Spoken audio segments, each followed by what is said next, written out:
आइए हम class 12 chemistry के चैप्टर 2 को वैद्युत रसायन को पढ़ते हैं।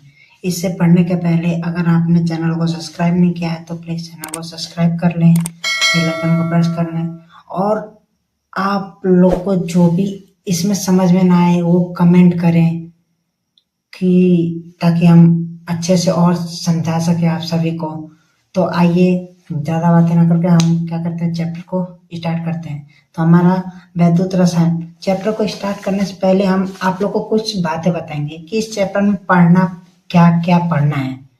जैसे चैप्टर में देखिए हम आप लोग के सामने एक पेज है, उस चैप्टर के वो ये सारे टॉपिक्स हैं। इन सभी टॉपिक को क्या करना है करके पढ़ना है हमको। तो उन टॉपिक को पढ़ना है। अब आइए उन टॉपिकों को हम पढ़ते हैं। उन टॉपिक में पहला टॉपिक हमारा क्या था, वैद्युत मतलब प्रतिरोध की परिभाषा। ये था ना, प्रतिरोध की परिभाषा लिखी। तो देखिए प्रतिरोध को समझते हैं कि प्रतिरोध होता है, मान लीजिए कि ये कोई क्या है, पात्र है। क्या है, पात्र है। इस पात्र में हमारा क्या कैथोड और एनोड होता है ना। तो ये जो कैथोड और एनोड होता है, अब इसमें देखिए ये आपका फिजिक्स नहीं, ये केमिस्ट्री है और ये वैद्युत रसायन है। तो इसमें कोई भी जैसे एल्युमिनियम हो गया, मतलब सॉरी एल्युमिनियम कह रहे हैं, आपका क्लोरीन हो गया, सोडियम हो गया, इन सब में हमारा क्या धारा का प्रवाह होता है ना। तो उन्हीं तरह हम लेकर चलेंगे। तो देखिए ये कैथोड और एनोड हो गया ना। तो इनमें जब कोई धारा प्रवाह होती है, तो जब धारा प्रवाह के समय कोई भी बाधा उत्पन्न होता है उसे हम क्या बोलते हैं, प्रतिरोध कहते हैं। तो फिर परिभाषा भी देख लीजिए क्या लिखा है, ऐसा कारक जो विद्युत धारा के मार्ग में बाधा उत्पन्न करता है उसे हम क्या कहते हैं, प्रतिरोध कहते हैं। इसे क्या करते हैं, आर से प्रदर्शित करते हैं। किससे प्रदर्शित करते हैं, आर से प्रदर्शित करते हैं। और इसका सूत्र देखिए क्या होता है, इसका सूत्र क्या होता है, आर बराबर क्या होता है, आर बराबर रो यल अपन में ए होता है बात समझ में। रो यल अपन में क्या होता है, ए इसका क्या होता है, हमारा मतलब सूत्र होता है। अब देखिए जो हमारा आर है वो अनुक्रमानुपाती होता है यल के, और व्युत्क्रमानुपाती होता है ए के। क्या होता है, व्युत्क्रमानुपाती होता है ए के, है बात समझ में। अब देखिए आपसे कोई प्रतिरोध का मात्रक पूछे, प्रतिरोध का मात्रक, अगर मात्रक कोई पूछे तो क्या बताएंगे, मात्रक पूछेंगे तो क्या बताएंगे, ओम बताएंगे। क्या बताएंगे, ओम, है बात समझ। अगर इसका कोई बीमा पूछ ले, बीमा पूछ ले तो बीमा क्या बताएंगे, एम और L2 T-3 A-2, ये हमारा क्या होता है, बीमा। अगर आप लोग को बीमा निकालना है तो आप आर ये कहीं पढ़े होंगे, भी बराबर आई आर, फिजिक्स में ये सूत्र पढ़े होंगे ना। इससे हम क्या कर सकते हैं, इसका बीमा हम निकाल सकते हैं।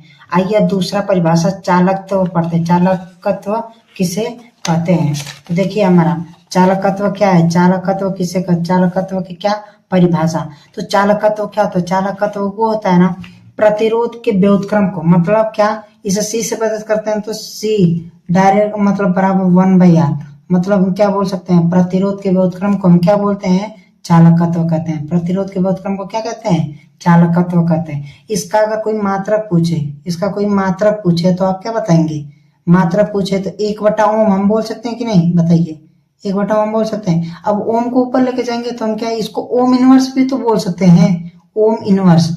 इस ओम इनवर्स को हम क्या कहते हैं, महो भी कहते हैं। क्या कहते हैं, महो कहते हैं। इंग्लिश में ऐसे लिखते हैं और हिंदी में ऐसे लिखते हैं, है बात समझ में। अब इसका अगर बीमा कोई निकालने के लिए बोले तो बीमा निकालने के लिए क्या क्या, तो ओम का बीमा, अभी मात्र प्रतिरोध का बीमा बताए थे ना। प्रतिरोध का बीमा क्या होता है, M1L2 T-3 A-2, यही बताए थे ना। अब इसका उल्टा कर दीजिए, इसको उल्टा जैसे ही करेंगे तो जो ऊपर जो नीचे प्लस में वो ऊपर जाएगा तो माइनस में हो जाएगा। तो M1 - L - 2 L+3 sorry T+3 और क्या हो जाएगा, A+2, ये हमारा क्या हो जाएगा, बीमा हो जाएगा। सॉरी फ्रेंड्स नहीं दिख रहा होगा, देख लीजिए नीचे समझाए है ना, पूरा समझ गए होंगे ना। तो देख लिए ये आपका क्या हो गया, बन गया ये सूत्र, ठीक है। अब आइए अगला डेफिनेशन पढ़ते हैं, विशिष्ट प्रतिरोध क्या होता है। विशिष्ट प्रतिरोध को हम किसे, विशिष्ट प्रतिरोध को क्या कहते हैं, देखिए विशिष्ट प्रतिरोध की परिभाषा हुआ मात्रक। देखिए विशिष्ट प्रतिरोध को समझने से पहले देखिए, मान जाइए ये कोई भी क्या है, एक अनुप्रस्थ काट का क्षेत्रफल वाला ये कोई भी पात्र है, क्या है, पात्र है, ये इसका क्षेत्रफल क्या है, a है, और इसकी लंबाई क्या है, l है, ठीक है। तो हम बोलेंगे इसी क्षेत्रफल को एकांक लेकर चलेंगे, क्या करेंगे, एकांक अनुप्रस्थ काट वाले क्षेत्रफल, एकांक लंबाई, मतलब क्षेत्रफल को भी एक लेंगे और लंबाई को भी क्या लेंगे, एक लेंगे। तो देखिए डेफिनेशन बन गया कि नहीं, किसी पदार्थ के एकांक अनुप्रस्थ काट वाले एकांक लंबाई के प्रतिरोध को हम क्या कहते हैं, विशिष्ट प्रतिरोध कहते हैं। इससे किससे प्रदर्शित करते हैं, रो से प्रदर्शित करते हैं। अब अभी जो हम आप लोग को पीछे प्रतिरोध वाले सवाल में बता कर आए थे ना, तो प्रतिरोध वाला सूत्र यहाँ पे लिख लीजिए। प्रतिरोध वाला सूत्र हम लिखवाए थे, R बराबर रो L अपन में क्या होता है, A। यही जो रो होता है यही हमारा क्या है, विशिष्ट प्रतिरोध है। अब इसी को निकालना है, तो देखिए रो बराबर हम क्या कर सकते हैं, RA अपन में L कर सकते हैं कि नहीं, कर सकते हैं। अब आपसे कोई इसका मात्रक पूछ ले, इसका मात्रक अगर निकालना हो, देखिए अगर इसका मात्रक निकालना हो विशिष्ट प्रतिरोध का, तो रो बराबर प्रतिरोध का मात्रक क्या होता है, ओम होता है। क्षेत्रफल का मात्रक क्या होता है, मीटर स्क्वायर होता है, क्या होता है, मीटर स्क्वायर होता है, क्या होता है, मीटर स्क्वायर। और लंबाई का मात्रक क्या होता है, मीटर होता है।